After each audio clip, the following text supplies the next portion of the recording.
Gusti Allah lae salawat salawat ayo salawat wong malaikat wae salawat NKRI harga mati salawat sampai mati Taubat sebelum mati NKRI harga mati Sholawat sampai mati Taubat sebelum mati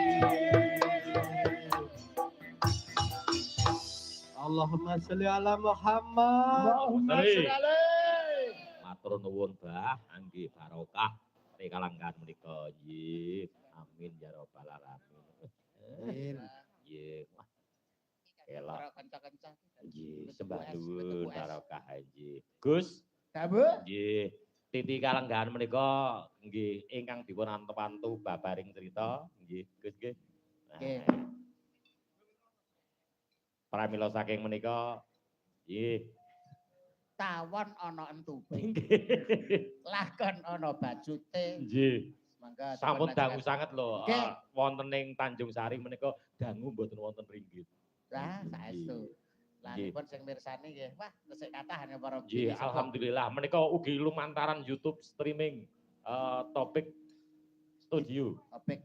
Nggih. Lan kathah kathah kadang-kadang ingkang sami streaming dalu menika. Menika wonten Megapixel. Kanca-kanca saking Malik wonten komplit Megapilek Rebon. Nggih. Bisa.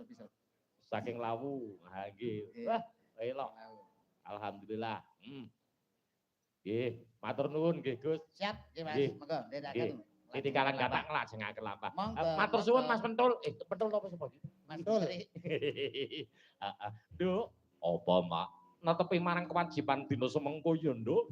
Babaring cita ya kuwi mau bisa nggawa marang kautaman kalawan kabahagiaan selawas-selawase Nduk. Iya Mak. Bumi gunjing langit kalap-kalap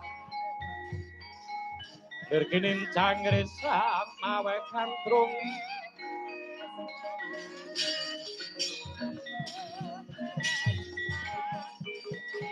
Nirkinin cangrisak mawe kantrung